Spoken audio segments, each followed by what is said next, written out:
The Tom Woods Show, episode 2314. Prepare to set fire to the index card of allowable opinion.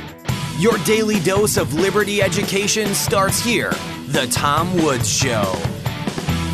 Hey folks, believing that the end of the world might be a bad thing that we should try to avoid is not a Russian talking point. But if we are going to avoid World War III, it's important for Americans to understand what's been left out of the CIA's narrative about Russia and Ukraine. Coming to the rescue here is my brand new free ebook, Your Facebook Friends Are Wrong About Ukraine. Pick it up at wrongaboutukraine.com. Hi everybody, Tom Woods here. The great Jeff Deist is back with us today, and the thing that you have longed for now exists. That is to say, a book by Jeff Deist. We're going to be talking about that today, called A Strange Liberty, Politics Drops Its Pretenses. But before we do that, I'll just mention that Jeff, for, I don't know if it was 9 or 10 years, was president of the Mises Institute, but he has moved on to something else. Maybe you want to say something about that? Yes, it's hard to believe, but after 10 years, I've moved on to be general counsel for a company in the metals and mining area. So that's going to be an interesting change for me. Well, I am sad to see you go. You were an incredibly effective president of the Mises Institute. The initiatives that can be traced to you are excellent. You were almost an irreplaceable spokesman for the Mises Institute. I think maybe one of the greatest assets the Institute has ever had. I don't say that lightly. So it makes me very sad to see you no longer at the helm, but I'm glad that you have something that is good for you and will challenge you and moves you into the next phase of your life. So congratulations to you, but a great loss for the rest of us. Well, thank you. Thank you, Tom, for those kind words. Oh, I could multiply them by 1,000, but then this would turn into a conversation with Gene Epstein. Like, we never get to the subject matter, so let's not do that. I reserve that only for my episodes with Gene Epstein. Let's talk about your book. I have long felt that we needed to have a full-length Jeff Deist book, and now we've got it. Of course, I'm linking to it on the show notes page, tomwoods.com/2314. And as I was reading through it, I thought to myself that so many of the themes you're raising have been, if anything, only amplified since you initially wrote them. So, for example, you talk in here about post-persuasion America, and you talk about, what is it, David French, I think, is he the New York Times, quote-unquote conservative who... Because you talk about the raid on Mar-a-Lago and you reproduce his tweets on it. Well, if the DOJ acted inappropriately, we should get to the bottom of it, but we have a rule of law. And of course, completely missing what's actually happening in society. So that whole analysis could be applied to the indictment of Trump too. Well, we're just following the legal procedures. Yeah, that's a conservative, quote unquote, who just likes having the boot on his neck. Yeah, it's interesting. A lot of the themes in this anthology ring truer today, to the point where you almost wonder, were we naive just 10 years ago, for example?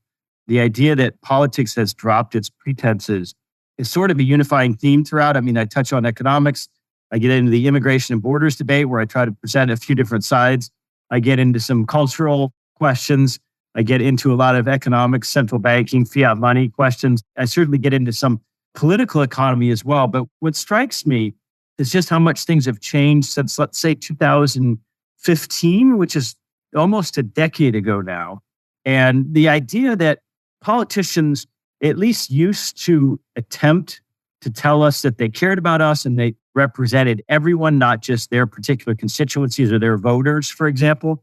And politics had a pretense, and it wasn't that long ago, certainly within the lifetime of people alive today, where, for example, you might go into someone's home, Tom, and see a portrait of JFK above the fireplace. Now, this is not to say that there was ever a golden age of politics, or that politics was not always corrupt, or that people like FDR and JFK and historical figures weren't hated in the same way I suppose Trump and Biden are hated. But I will say this, amongst normies, let's just say, if you went into someone's home today and saw a picture of Joe Biden hanging above the fireplace mantle, you would probably suggest that they seek some sort of professional counseling or something, right? I mean, that would just seem absurd to you. So that's a pretty significant shift in just a couple of generations. But more importantly, just since Trump and Brexit, let's just say, came on the scene around 2015, the shift has been pretty profound, where now we have politicians who are very open about basically wanting to vanquish the other side. Now, what the other side means, we have left and right, we have conservative and liberal, we have red state and blue state just in the US. But it's a little more than that. It's more than just, let's say, people who didn't vote for them or whatever. I mean, politicians now will come along and say, we're going to have X, Y, and Z. And if you don't like it, you're a bad person. You're a racist or a retrograde or deplorable or whatever it might be.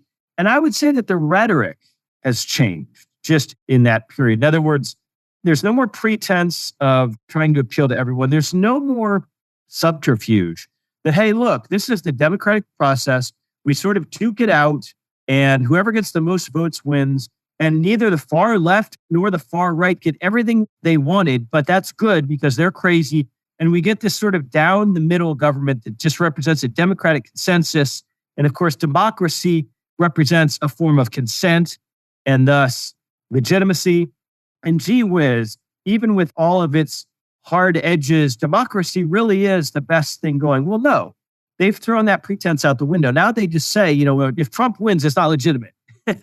There's no way Hillary Clinton couldn't have won. And if she didn't, it's not legitimate. Viktor Orban is not the legitimate leader of Hungary because he's a fascist or something. Well, Viktor Orban won a couple elections pretty handily. Brexit, which everyone's trying to undo, had huge voter turnout, over 70% voter turnout. And imagine 70% voter turnout in the US, by the way. But amongst that turnout, it was a pretty good margin, something on the order of 55-ish, 45-ish in favor of Brexit. Folks, that's democratic.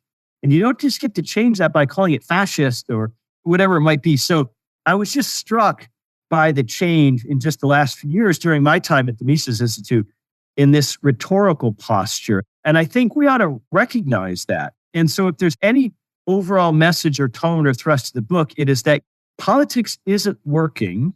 It really can't work in any kind of country this large on a mass scale. In other words, in national elections. And we need to be thinking about how we're going to replace it. Because if we do nothing, I really think that politicians will attempt to vanquish us. That is more or less where things appear to stand right now. And it's strange being somebody of, let's say, roughly your age and my age, that we've lived to observe this, the beginning of this, whereas during our lifetimes, it wasn't always this way.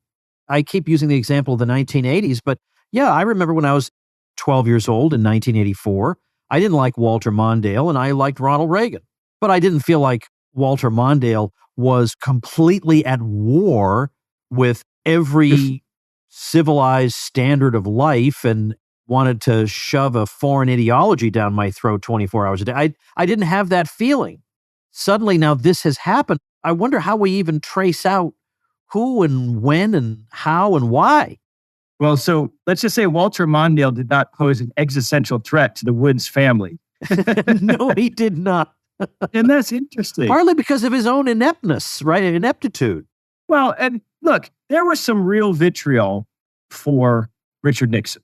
Deep hatred on the left and in the media. There was real hatred and vitriol for Ronald Reagan. There was real hatred for Bill Clinton. No question about it. So we shouldn't sugarcoat things too much about the past, but on a superficial level, there's been a shift, and not just amongst the politicians. For example, Biden's speech in front of those sort of red backdrops that made him look like some kind of Bond villain. I mean, that was not a consensus building speech. That was not a reach across to the deplorable speech. That was a speech that basically conveyed, we're in charge now, and you better get used to it. But it's not just the politicians, it's also the media posture. We can't forget that the media is in bed with the political class, and that's why they promote as right-wingers David French or Mary Cheney or Mitt Romney or Asa Hutchinson, whatever it might be, as opposed to Pat Buchanan or Paul Gottfried or someone worthy. And as a result of all this, there's certainly been a populist animus in this country, which has risen and I think is still rising.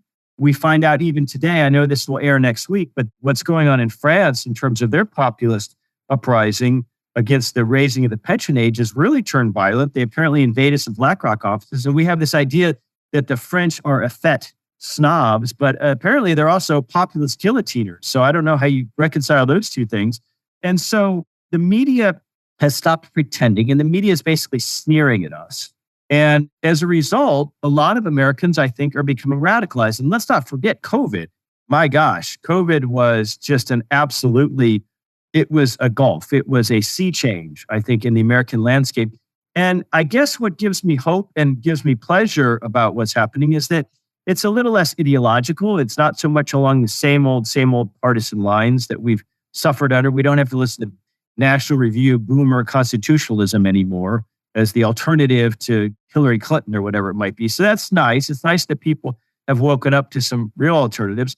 And I think more importantly, it gives us a sense that younger people see politics as hopeless and perhaps don't want or can understand our message that politics ought not to be the central organizing principle in society. We have all kinds of things like marketplaces and families and all kinds of intermediary institutions and everything from religion on down to represent order in society, to represent an organizing principle. And so if we can create some generations that are, I don't necessarily want to use the term jaded towards life, but jaded towards politics, I think that's a good thing. Let me return to the issue in the news these days, which is the Trump indictment. I cannot tell you how little patience I have I just ignore, I don't know how big of a chunk of the libertarian world it is, but it's a chunk of people who are excited to see him in court. We're going to stick it to him. How short-sighted can you possibly be? What he's being accused of is all fake, quote-unquote, crimes anyway. Even if it were legitimate, even if it weren't the same crime, alleged crime, repeated 34 times, it's total BS. But everybody who isn't a complete moron knows that this is politically and ideologically driven. This is not a matter of this man is a menace because of this thing he did. Everybody knows that's what's going on. And we've got libertarians who somehow feel like the rule of law is being upheld. So I don't listen to those people because they can't see 5 inches in front of their faces. I don't know. Their analysis is terrible. But on the other hand, we have people, let's say black-pilled people on the hard right, who are now looking at American life and saying, for a long time, people calling themselves libertarians have said, we believe in certain principles, abstract principles that apply to everybody, and we'd show no favoritism to any individual or creed or cause or anything. And we believe in our principles. The other side doesn't really have that. The other side's principle, quote unquote, is we're going to crush and, as you say, vanquish our opponents. So if one side says we're going to crush and vanquish our opponents, and the other side says we're going to stick to the implementation of impartial principles, it's not difficult to see which side wins. So is there a part of you, Jeff Deist, that thinks at this point, well, if they're going to weaponize the legal system against, obviously not just Trump, it's coming to your neighborhood next, maybe we have to weaponize it against them? Have we reached that point? Or is there a more white-pilled way to look at the situation? Well, it's a tough question. If we go back and read really 2 books, which are a blueprint for how to build a society, which is Nation, State, and Economy by Mises, and then a little bit later, Liberalism by Mises, both basically interwar years books, 1919, 1926, 27, if memory serves. I mean, that's all you need. That's all any government anywhere on earth needs to basically understand how to organize society. But nonetheless, that blueprint has been available since at least the late 1800s, what we would call real liberalism. And 2 things are abundantly clear today. One is that real liberalism, the kind Mises envisioned, has never been fully implemented. Number 2, where it has been partially implemented, it didn't hold. So that's where we are today. We live in a very illiberal political landscape. And so the question becomes, how do you fight it? Well, Mises had some thoughts about Italian fascism. Hayek had some thoughts about Argentine fascism. I mean, the question becomes, how do you fight back? I don't really love this idea that, well, we need to seize the national apparatus and just jail the Democrats because they do that to us. That strikes me as fanciful.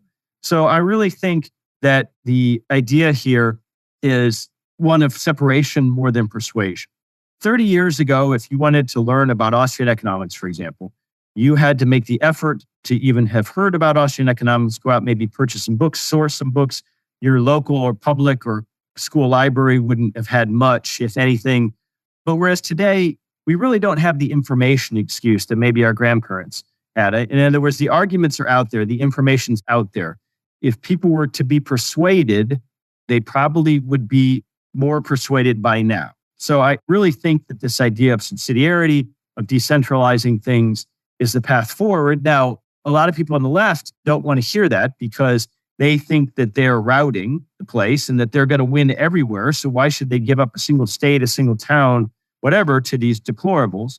But I'm not so sure that the rout is going to come as quickly as they think it might. And so there's a selling point to the left to say, hey, look, you can have a lot more of what you want right here and right now if you're just willing to do it on a more subsidiary level and apply a bit more federalism. And as for libertarians talking about this, I mean, this isn't the rule of law. You mentioned that everyone views this as political and trumped up. I think that's a good thing. I think that's the result of people like Tom Woods working out there in the wilds all these years, that people naturally now have this sort of cynicism towards it. We don't have this aw shucks Andy Griffith view of government. I think that's probably healthy. And it wasn't that long ago. Just go back to the early 2000s when George W. Bush and Dick Cheney and John Ashcroft and John Yoo were ascendant, and they were talking about the unitary executive, and they were talking about renditions, and they were having Guantanamo Bay, and we don't need a declaration of war to go into Iraq, and all these kinds of things. I mean, it's during this period, again, in a recent memory, Lou Rockwell wrote his book, Red State Fascism, just to describe this. So you fast forward to today, 20 years later, let's say, and we have terrible blue state fascism. We're really shocked and surprised, I think. Even those of us who are pretty jaundiced about politics, we're pretty shocked and surprised by the degree to which open fascism, a corporate and state melding, a partnership, has unrolled in front of us. And so I think libertarians today, for the most part, are neutered because they simply fail to accept or understand that the left is far worse than the right, both in terms of what it actually believes and in its power and ability to impose those beliefs, not just across government, but corporate America, mainline religious denominations, advertising, culturally, the arts, major media, all the colleges. So people who don't want to recognize the war in front of them or the fight in front of them, it's sort of like, the Battle of the Somme is raging, but we want to be down in Morocco fighting in the desert. Well, that's not where the battle is. The battle is where it is. And honestly, in terms of guerrilla warfare, in terms of we're outmatched and outdone by call them political or cultural elites, the guerrilla warfare is occurring on the cheap. I would argue in places like this podcast. That's what I'm shooting for. Would you say, I think I know the answer, but would you say, and this is not meant to be just a yes or no question, that the way you think about the kinds of issues you talk about in the book has changed over the past, say, 10 years? And if so, how and why? Oh, absolutely. I don't think that ANCAP, anarcho-capitalism conversation really animates people anymore. That was a big deal in, let's say, 2005 to maybe 2012, 2013 in there. It was around that time of two Ron Paul campaigns and everything. And of course, back then, people still use forums on websites at Mises.org, for example. There was a lot more blogging back then. That's not really where people duke it out anymore. That takes place on social media platforms today. But that issue no longer animates me. I think we've probably beaten that to death. The idea of talking about or the what ifs behind, hey, what if we could actually privatize the courts and justice system? What if we could privatize police services? What if we could privatize so-called national defense? I mean, those were all very interesting questions to me anyway, 10 or 15 years ago. And I think those are not so serious anymore because now we're facing more existential stuff like, hey, how do I keep my kids away from it? This is me personally, this trans mania, which I don't care to have my children involved in. Really deeper questions. How do I keep my family together? How do I keep my finances together? How do we make sure that the rising criminality in this country isn't affecting us? Whatever it might be. Should my kids even go to college? I mean, I probably wouldn't have even thought that way 10 years ago. So yes, that's changed. And also my perception of public versus private has changed. It's not the neat distinction it once was, where I would have said, oh, don't worry about Google. They don't have any power over you. You don't even have to use Google search or Gmail. But that local cop in your town, if he's in a bad mood, he can pull you over because your brake light's out and you're going to get a ticket. And if you protest and don't accept the ticket, he's going to tase you and take you off to jail. So what you really have to worry about is the state, and Google would be nothing without the state. Yeah, I think there's still some truth to that, but I think this, again, melding of corporate and political power is maybe something we didn't anticipate, and that we have to admit that we were somewhat wrong, that basically this clear-cut, bright-line distinction between public and private is not as clear and bright-line as it once was. Yes, and we need to do more work on that. We need to reckon with that more. I completely agree. I was happy to see in this book, again, we're talking about your book, A Strange Liberty, your discussion of the elites and that we have the wrong elites. Like there's nothing wrong per se with the phenomenon of elites. We just have the wrong ones. We have ones that are so wrong, though, it almost discredits the very idea of elites. Like, how did this ever happen? And not just in politics, like across all of society.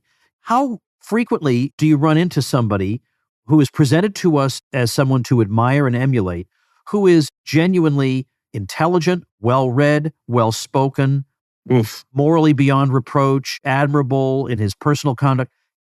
Never? I mean, the people I know who might fit in that category of natural elites are quite old today, to be fair. And yes, we absolutely need elites. Michael Malice makes this point that elite rule is inevitable. Right? The 80-20 rule applies to everything in life. And there are always going to be people who, either by intelligence or will or general likability or even station at birth, people don't want to hear that, whatever it might be, would form a natural elite in society. But we've perverted that heavily by basically subsidizing and propping up the wrong elites and actually punishing and damping down or even sometimes criminalizing the good or natural elites. So that's a real problem, no question about it. And I think that we just need to understand that the kind of old fuddy-duddy conservative idea of a merit-based society, a meritocracy, that we're going to have this kind of neoliberal capitalism and really smart people who somehow go to Stanford or Wharton are going to run everything. And it's not going to be these old hereditary people or, it's not going to matter anymore. Well, yeah, it is going to matter because as we've seen, access to elite colleges, for example, now is completely politicized. Lots of bright kids who happen to be white or Asian are just not getting in.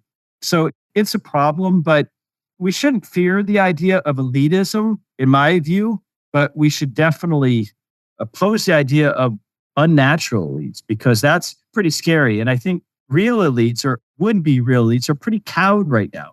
I think they're very worried, and it's probably easier to just keep your head down and not challenge the political status quo because let's say you're very wealthy. You don't want to lose that position in society. You don't want to do anything to endanger your children or grandchildren and their position in society. So it's a lot easier to just sort of go along and sort of say, well, yeah, trans women or whatever it might be. Yeah. And there's something that's just weirdly unreal about America today, maybe in much of the West, but it seems worse in America. There's something weirdly unreal about the place, that there are certain propositions that we are expected to repeat and believe that are just not true. And I'm not completely convinced that the people trying to convince us of them even fully believe them, but we're expected to believe them.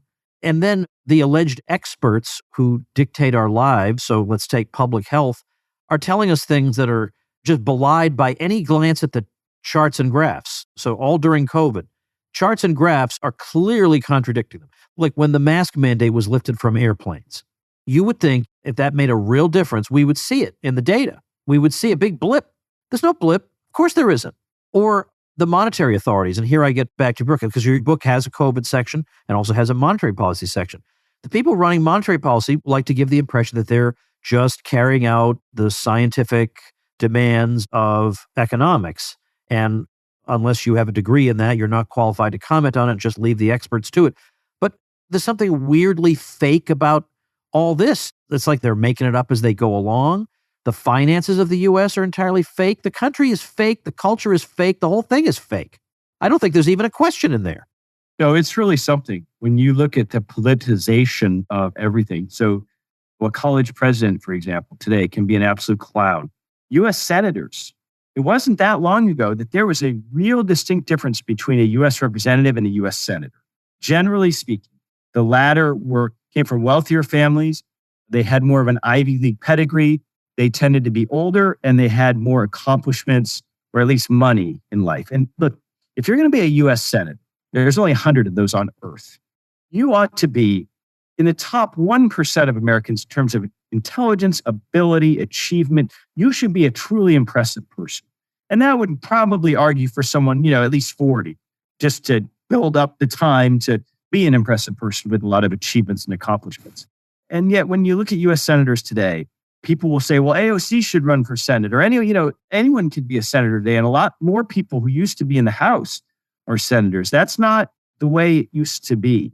Now, federal judges used to be an absolute cut above state and local judges. Again, more Ivy League degrees, generally more intelligent, better read. There was a real difference. Being a federal judge was something. And oftentimes, it's not the highest paying job. So oftentimes they had been very successful materially in their lawyer lives that allowed them or enabled them to accept being a federal judge. That has changed now. We have absolute hacks, just unbelievably dumb people being appointed by presidential administrations for the most hackish of reasons. I mean, some of these new crop of Biden judges are just unbelievable. I mean, people who, as we see in hearings and testimony, and also appointees to various agencies and departments who don't even have a baseline understanding of the subject matter of their own, let's say, court's jurisdiction. I mean, it's really something, this naked political patronage. And it goes, again, to your point of just how unserious everything feels today. And that, I think, is real. It's hard to put into words, but I think a lot of Americans do sense that. It is hard to have optimism about the future because of all the crazy things they've gotten away with. At the same time, you think maybe a backlash will come. It is probably inevitable. But I don't know, there are just so many bad trends that I see that my natural, amiable, optimistic outlook is challenged at a time like this. At the same time, I try to remind my mailing list that the public health, and not just public health, but the ruling regimes of the world wanted to impose a systemic vaccine passport system, and they could not make it stick. Even the most defiantly anti-science places like New York could not make it stick. And so we need to be, sometimes we have to be consoled that, yes, even though we have no big names, we're despised, we're unpopular, we accomplish that by being refuseniks. And so there is that. There are more of us than maybe we think. Yes, and energized in ways that perhaps people were not before 2015, and certainly before 2020 and COVID. So if it takes something like COVID to energize people and wake them up, well, that's a lot better than a Great Depression or a Civil War or all kinds of horrific things that many of our grandparents or great-grandparents or someone else lived through. So we don't have the right or the luxury to be pessimistic, I think, because we haven't had it hard enough in our own material lives. We haven't had it hard enough to deserve that. In other words, we don't deserve to be pessimistic. We haven't earned that. If someone will live through the Great Depression and then they were really cranky and pessimistic the rest of their life, be like, yeah, okay. But those of us who have mobile devices in our pocket the size of a slim deck of cards that has all of human knowledge ever and history ever known, I would argue we don't have the right to complain, first and foremost. And I do think there's a lot of great populist trend lines we could be watching coming out of COVID. I think the idea of Tucker Carlson having such a big audience, don't always agree with him, often do. But nonetheless, that's not really an easily identifiable left or right paradigm there. I think RFK Jr. running for president is a wonderful development. I was talking to a friend the other day at lunch, and I said, well, he asked me what I think about RFK Jr. I got to meet him once at a Ron Paul thing where there was a reception. He kind of came in with these two Secret Service looking guys and everything. So that was kind of neat. And he's a tall guy. He's got a little bit of a voice throat problem, which makes it hard to listen to him speak at the beginning, but then it warms up. But he's got that Kennedy stature, Kennedy name. And I just said to my friend, I said, here's what I do know, is RFK Jr. doesn't hate my guts and wish me ill, right? I mean, yeah, our political calculations have to change. That's the same way I felt about Tulsi Gabbard, and everyone, was like, oh, Jeff, she's some gun grabber. Well, I'm sure she is. She was in the CFR, she went to Davos, whatever it might be. But I mean, that's how bad politics have gotten. The first question we have to ask ourselves is that Leninist, does this person hate my guts?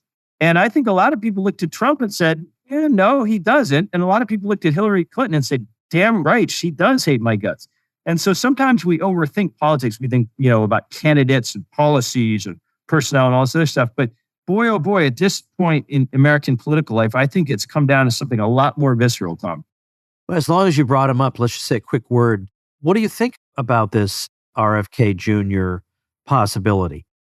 Well, look, he's got some personal wealth from his family, and that's fine. And that helps to insulate him from some of the rough parts of being an iconoclast or an outcast in the way he's been. But he has paid a heavy price. His wife is a Hollywood actress. The circles he's always traveled in his entire life as a liberal transported to the West Coast, and I mean a liberal in the Kennedy sense of that, he's really paid a personal price. And I think a lot of people who were friends of his for a long time and friends of his family really turned on him. So we first should note his courage in doing this. He could have lived quite comfortably the rest of his life in a beautiful home, beautiful wife, all that kind of stuff. So he didn't have to do this. So first and foremost, I don't want to go too deep into swallowing the Kennedy mystique, but there is a sort of an element to this where he could have just been quiet and enjoyed life. So I think that's important. Also, I read his book that contained a lot about his father, but also his uncle, JFK. And obviously, as a biographical sketch, he's going to be biased in favor of his own uncle. But nonetheless, I learned quite a bit about some of his uncle's courage in facing down really an uprising in his own administration. When he had some back channels to Khrushchev, thankfully, that helped keep us out of a nuclear exchange, perhaps over the Bay of Pigs or Cuba. He had his own joint chiefs. He had his own DOD and Pentagon. He had his own vice president. And he certainly had his own Secretary of State, basically engaged, not quite in a coup, but actively working to undermine him. What does that remind you of? Donald Trump. If you read Bob Woodward's book, Fear, you will find all kinds of examples of his own administration undermining him. So I do think there's something to that. And again, things have devolved so badly that I would hope that most libertarian types would say, look, an old-fashioned Kennedy liberal is a hell of an improvement on what we've got. That's how I am thinking about it. I mean, if I look at his whole, let's say if he released a platform, you're right. I would probably roll my eyes at 75% of it. Fair enough. But the 25% is really where the rubber meets the road, because not only was he good on COVID, and he was vindicated time and again and the things that he was warning about, but also he's been great on the suppression of dissident voices, on lockdowns, it's shocking how bad the Democrats were on that. So it's good for there to be a voice, at least nominally coming from the Democratic Party, saying this was all stupid and evil and pointless and wrong. So all those things are good. And I think also he has begun to, because of his alienation from the Democrats, he's begun to travel in circles that are more on the other side of things. I think he's probably realized these are not the demons I assumed they were. And so somebody like that, at least being in the national conversation, there's no way that's bad. And I absolutely welcome that. Well, how many Democrats would come speak at a Ron Paul rally? Yeah. Good point. I mean, it's a handful who would, but it's only a handful. Absolutely. All right. Well, I am going to urge people. Look, I almost don't need to urge people. Look, it's Jeff Deist. You've read and heard him for years. You know that he is a font of original and interesting and completely convincing ideas. And now there's a Jeff Deist book. Well, you better go treat yourself. You can find it at tomwoods.com/2314. Once again, it is A Strange Liberty. Politics Drops Its Pretenses. Jeff, thanks so much. Yes, and let me just thank Paul Gottfried and Tom DiLorenzo for writing intros to the book. That meant a lot. Oh, yeah. The first paragraph of the Gottfried piece at the beginning is, where he's saying that as I've gone through life, I've found that almost nobody agrees with me. But Jeff Deist may be an exception. I really, really like it. Yeah, great from Paul Gottfried and Tom DiLorenzo. Two really great guys. So thanks again, Jeff. Thank you, Tom. And thank you, ladies and gentlemen. Become a smarter libertarian in just 30 minutes a day. Visit tomwoods.com to subscribe to the show for free, and we'll see you next time. Like the sound of The Tom Woods Show? My audio production is provided by Podsworth Media. Check them out at podsworth.com.